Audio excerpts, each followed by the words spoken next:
Look at this insanity. Look at all these people that believe these people are telling them the truth. And they wonder why our country's so fucked. I mean, it's MSNBC. NBC is connected to General Electric, the military-industrial complex. I mean, they don't have answers for us. The all-mean truth is in the alternative media, non-corporate press. But yet, no matter how bad things get, we look even more to these people for solutions. How you doing, sir? Enjoying the death of the Republic? I'm not going to get too loud, sir. I'm gonna leave soon. I just find it interesting. I mean, kind of like an anomaly.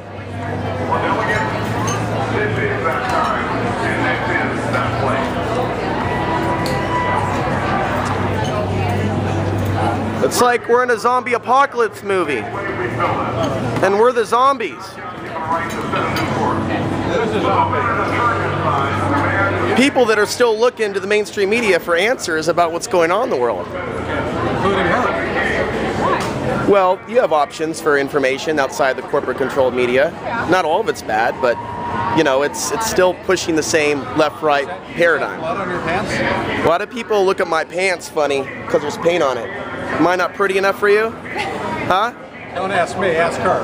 Why do people look at my pants? What does it matter? I'm an independent journalist. That's what I do. You got the same pants you got. The same pants, man. We're just talking. We come from the same background. We wear the same pants. That's cool. Wear the same pants next to you. He's a good guy. So what do you think about things? Are you happy? Are you celebrating tonight? We live here. We're Democrats. We just come to see what's going on. Oh, you're Democrats? You want Republicans? He's a hardcore Democrat that flew in. I don't want to bait you guys into a political discussion over ideology right now. Does that mean you're not a Democrat? No, I'm independent. I did come with the Ron Paul crowd from Texas, but of course you did. Of course I did. And of course you see what happens. I lived in Texas. Co-opted by the Republican establishment. I told them that, and they called me a hater, some of them. All I was trying to say is they're going to throw it to Romney, and I've questioned even the Ron Paul campaign itself. And Jesse Benton has done a lot of things that have been self-destructive. We had a thing called Paul Fest. The Ron Paul campaign made him change the name of the event from Ron Paul Fest to something that stands for Paul. But not associated with Ron Paul. So it's been allegedly, potentially set up to fail. And I'm not for violent revolution. I think there's other ways that we can air our grievances. But it's very difficult emotionally for people at this time that feel that, well, they don't know what to do. And I don't like to hear the talk I hear from some people, but it's frustrating because it's almost as if they're being provoked by the establishment. So how do you feel about the countless hundreds of $1 million being spent, oftentimes misleading and erroneous information? Are you a believer that will continue? How do you stop that? Because if this right here? Because if Ron Paul was close to being elected, there would have been enough dirt thrown at him that, you know, people would have believed it. That's true. People are easily led since we've had the advent of television. How do you deal with that in your post-world? Well, it's difficult because we're all born with free will, you know? We all have this innate, I think, knowledge or ability to detect truth versus disinformation, but some people just seem to be easily led. So the issue is, I don't know how you deal with that. You try to fight back peacefully by trying to, well, definitely don't want to move to China. I think there's a war coming with China down the line after Romney's elected. Class war in China or with No, between China and the United States, and there's in the city. You guys live here. What will I do for my widgets that I get from China? But you might want to think about one day not being in a major city. Is this a major city? Is this a major city? Not really. Geez, I don't want to scare you guys. You're having a nice dinner, but you should look up. It's the candy bar. It's full of nutrients. You guys are pretty cool. They trained a bunch of foreign troops in Tampa 3 months ago from 95 different countries. Absolutely. And they've been doing this incrementally, and I report on things like that. They're definitely unconstitutional and part of likely a larger agenda when troops that come back from Afghanistan and Iraq, they're likely, a lot of them are not going to uphold certain orders that they may order them to do if there's an economic collapse. You've heard all this before. That's where the foreign troop card comes in. So I've been talking to police about that, asking them to please look up the videos if they're law enforcement in this town. They might want to become aware of that. Yeah, but maybe what you don't know won't hurt you. Maybe what you don't know won't hurt you. That's true. So keep that in mind. Okay, whether it's 95 countries or 5 countries, and whether the agenda is on point or not on point, it's happening and will continue to happen. You have to pick your battles. Try to wake up the people that we can. Remind them that we have free will. We have morals. We don't have to vote for the lesser of two evils. Is one thing. We don't have to participate in their. We do have to vote for the lesser. What's the third? You can vote with your energy. You can vote with your actions. There's other ways we can affect change other than expecting them to do it. And that's just my personal philosophy. I understand what you're saying. But you could conceivably have a third-party movement that could generate enough votes to affect change as a swing vote. It happens in Europe all the time. Every time there's an election, coalition majorities get formed. I think we have an agendas kind of get moderated a bit. We don't have that ability here. I think we have an issue with the human condition of a lot of egos. A lot of people have serious issues developing community because they're distracted by their jobs and distracted by television, and a lot of people are afraid of each other. So I think we have more systemic issues as a society with even being able to organize at such a level where a third party could be that powerful. I'd like to see it, but a lot of people are in this world just to get what they can get for themselves, including some people in the so-called freedom movement that have turned around and endorsed Mitt Romney where previously they were hanging around Ron Paul people. And it makes you wonder what their actual intentions have been this entire time. Yeah. Well, they back the winner, right? They're not deep conviction people, they back the winner. I'm not saying he's the eventual winner, but he's the winner of this contest. Right. So, people want to associate with winners, don't you? Well, I think there's a lot of winners out there that don't get attention in this world. Great authors and documentary filmmakers, people that have woken people up by the millions to powerful information. There's a movie, Thrive, you should check out. Google Thrive. It talks about free energy and other political issues, but it plants a seed that we don't have to be living in this type of reality. There are possible, but to take people's free will and say you have to think like I think, that's a very difficult thing to do. It's happened in a good part of this world forever, for centuries. Yeah. And it still happens. So I think it's more of about a spiritual experience than a political one as humans on this earth. I mean, we're awakening to a lot of evil that's taking place, and people have different theories as to where that comes from. But looking at it from that perspective, there's far more, I think, to the human experience than the political back and forth, left and right.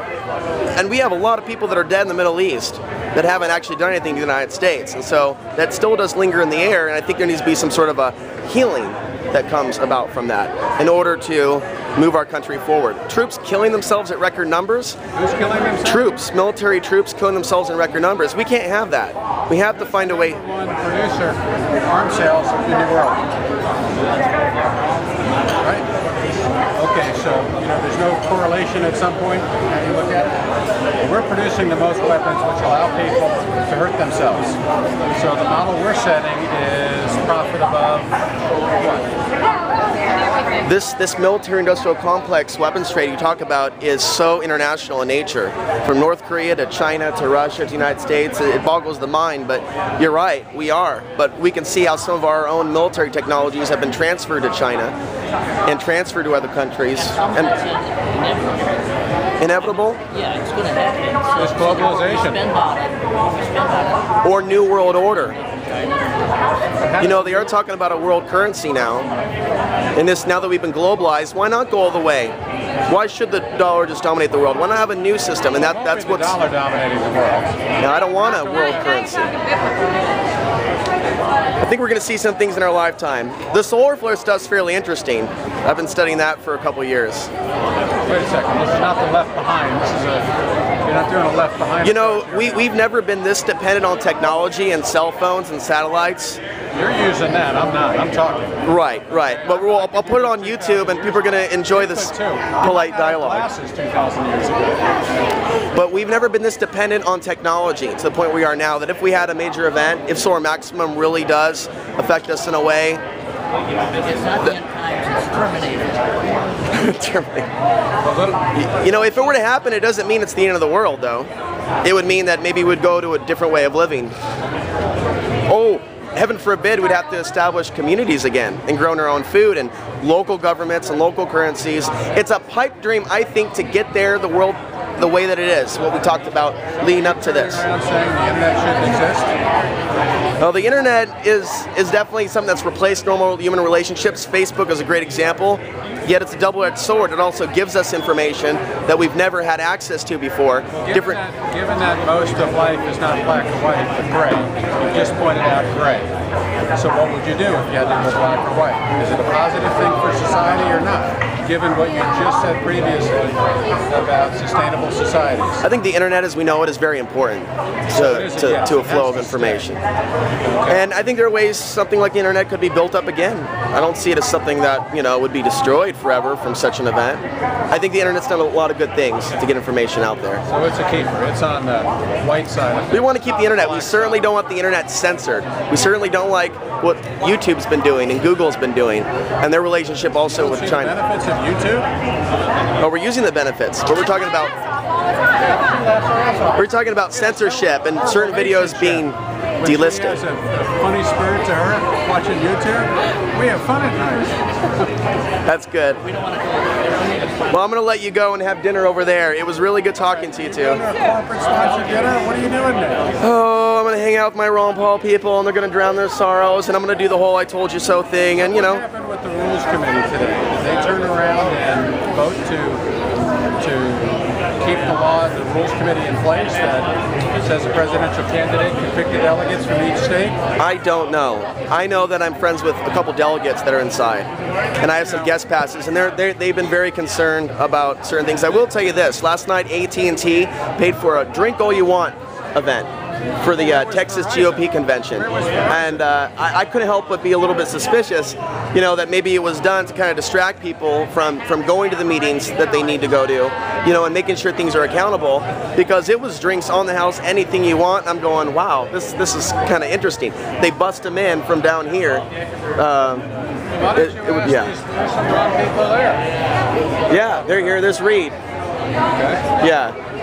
I have relatives in Texas. They're Ron Paul. I moved from Oregon to Texas.